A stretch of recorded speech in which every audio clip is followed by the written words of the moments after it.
What's up, guys? This is Brian, and if you've seen any of my videos lately, you've seen the 4-motor Flitetest Explorer. This came about because I crashed one of my quads. I had 4 motors, it's 4 speed controllers, and I've been very familiar with the Flitetest Explorer platform, so I thought, why not just put all this stuff on the Explorer and let's just see what happens. So I did that, and basically I just took 4 mini power pods and put them on the wings, and these motors are counter rotating, so that helps with just the airplane not wanting to torque over. And we've flown it a few times now. You may have seen the videos of that, and it flies straight as an arrow. But to just go over the plane real quick, obviously each motor has its own separate speed controller. They're connected through Y connectors, as well as the power wires, also connected through Y connectors. And then those Y connectors all come down to one EXT harness. The motors all come down to the one channel on the receiver. And then we also run the elevator and the rudder channels as well. One thing that's, I know this plane looks stock, but one thing that you don't see, there's a wooden spar that runs the length of this wing from fold to fold, which helps with really just keeping the thing intact. Because I've seen so many of these airplanes fail. They break here, and then it just doesn't work. Another thing I did was I took wooden spars and ran along the inside of this tail boom. It starts about here. It runs all the way to right in front of this servo right here. I also have a piece of plywood that basically acts as a spar for the battery weight that sits up here. But I'll show you how all this comes together. Go ahead and put the batteries in. What about the wires?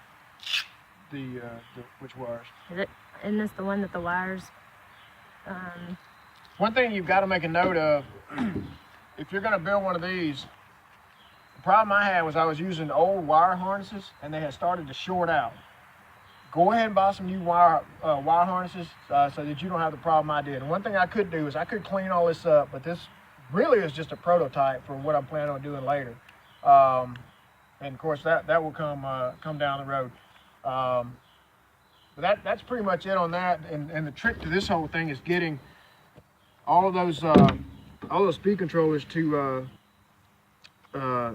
calibrated correctly. I usually run an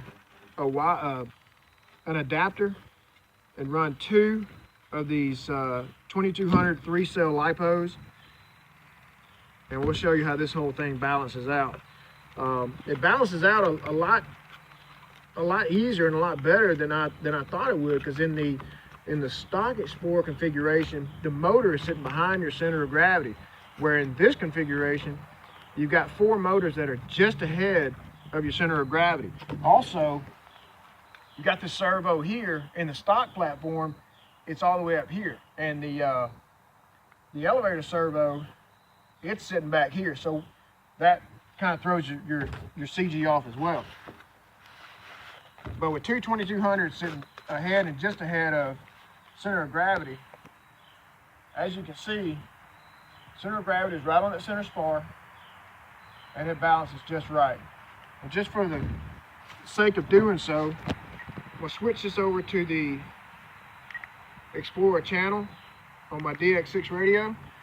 And if you haven't seen my Instagram, you can follow me at Flying Nerdy, and I've got a couple of videos of this thing on there. But we'll fire this thing up right quick, and I've got one ESC that seems to be a little lazy today. But anyway, this thing it'll jump right out of my hand if I let it.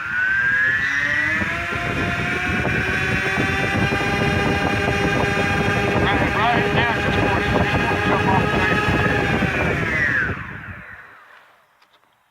But this plane is ridiculously fast, and another reason I put the spars in the tail, and you could not do this with a stock Explorer without the spars in the tail boom. You can grab it, and with all that weight on the front, you can see this is not bending.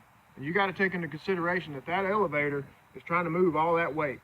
And if we didn't have the spars in there, that tail boom will break in half. Anyway, guys, that is the 4-motor, 3-channel Flitetest Explorer. Thanks, I hope you enjoyed it.